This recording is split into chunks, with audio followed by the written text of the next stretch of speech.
Hey there, comic fans, it's Walt, and today I will be reviewing Rorschach #1. And the question that I have is, do we really need more Watchmen iterations? And why?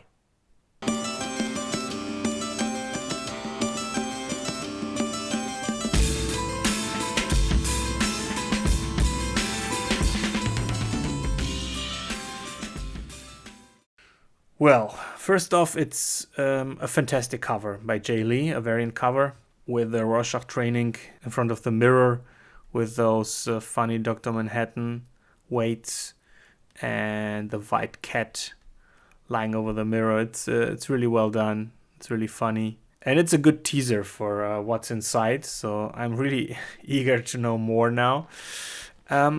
Yes, we start with this empty page. I'm not sure if this is meant to be already a Rorschach test here for me. First off, let me say that this is a great pairing, Tom King and Jorge Fornes. I think Fornes is a super talented artist. Dave Stewart on colors, Clayton Cowles on letters. Fantastic variant by Jay Lee. So this is top-notch package here. And already a big relief. It's not the 9-panel grid. I mean, finally, Tom King has renounced the 9-panel grid, and it's especially nice because after Doomsday Clock and after, I don't know, it's such a trend right now to use the 9-panel grid.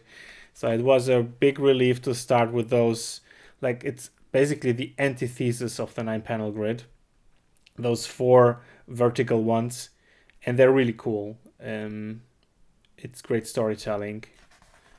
And then we have this double page spread, which is also super nice. At the political rally here, 2 people are killed, both in, like, one in a Rorschach costume and the other one in a cowboy costume. And now the investigation starts, and this is the story of this first issue. Someone from the campaign is hiring this guy here.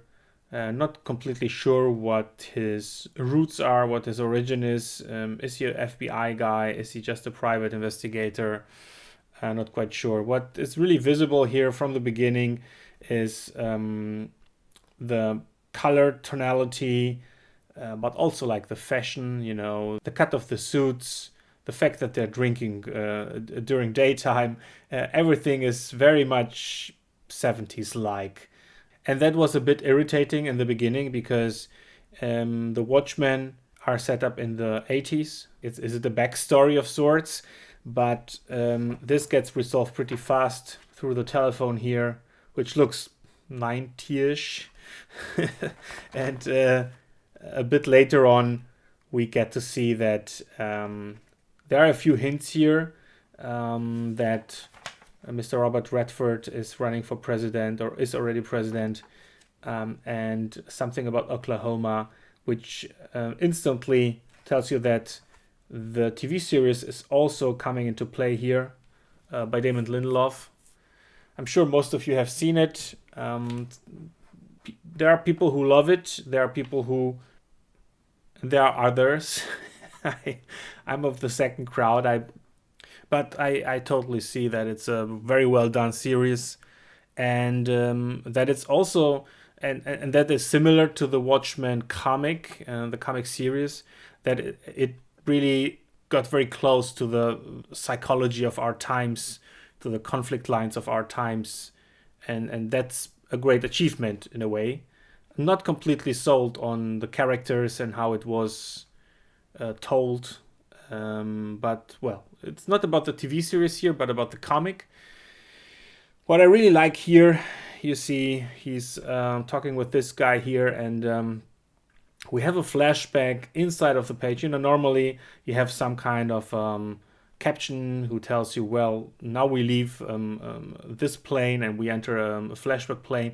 And not so much here. Everything is done through color, and that tells me that the artists working on it are very confident in what they're doing. You know, could have been messy and unclear, but the color does it. It's very well done.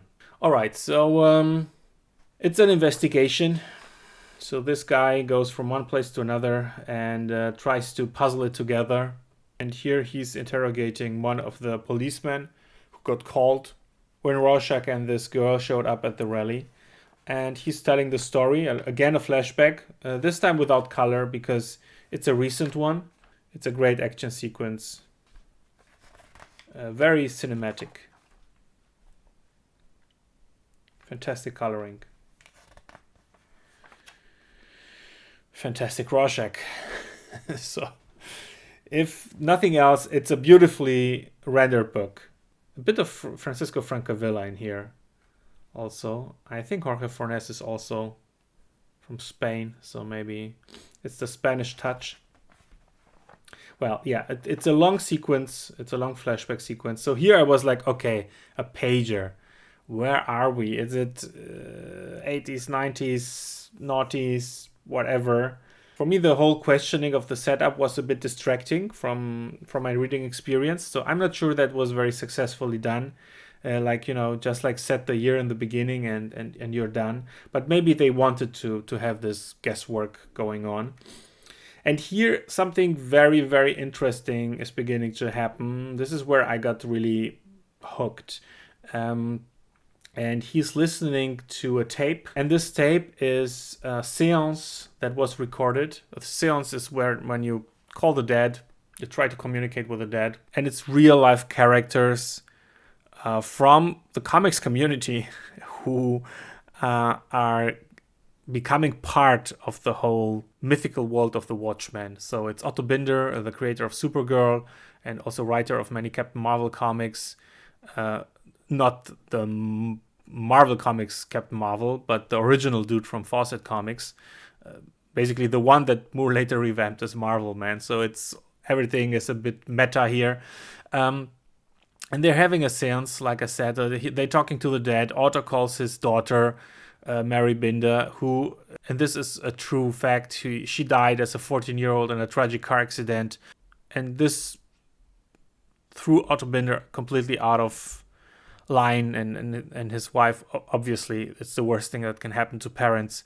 And all this real-life tragedy is getting put to paper here. I'm not completely sure that it's appropriate, but on the other hand, it's clear that it's an homage to someone who influenced the world of comics very much.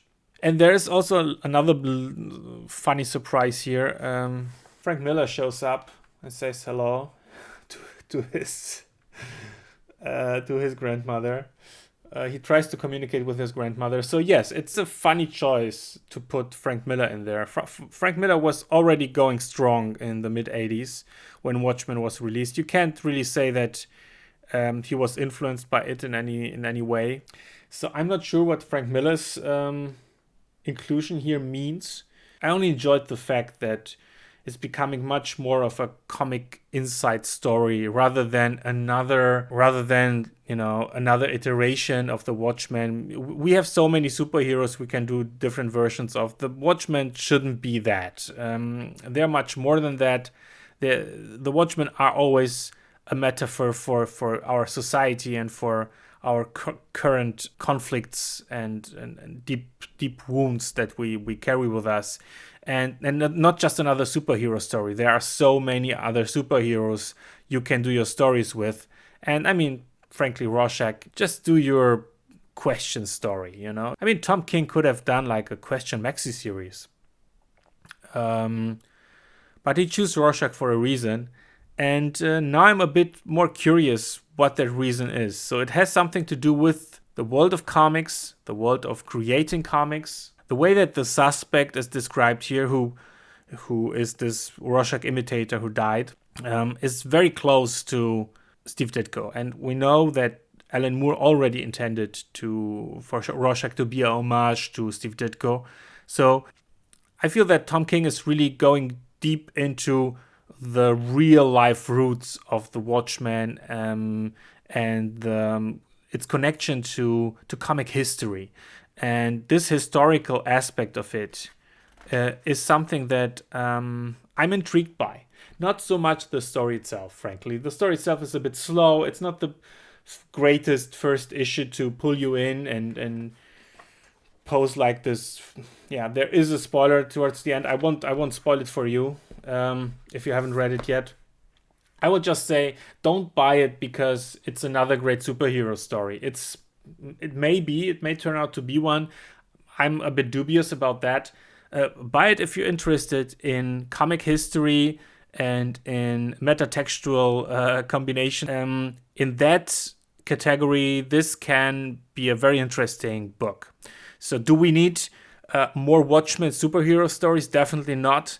But what we do need, or at least I want to read, are more stories about our industry, about the comics industry itself, about the dark mysteries that it inhibits, and the interesting character relations, the tragic stories of the creators, the heroes, the true heroes of comics. So I will keep reading it. I'm intrigued. Hope you like this one. Thanks a lot for watching. Please subscribe if you haven't yet and hit the notification button to be notified, obviously, if I have new videos. And see you soon. Bye bye.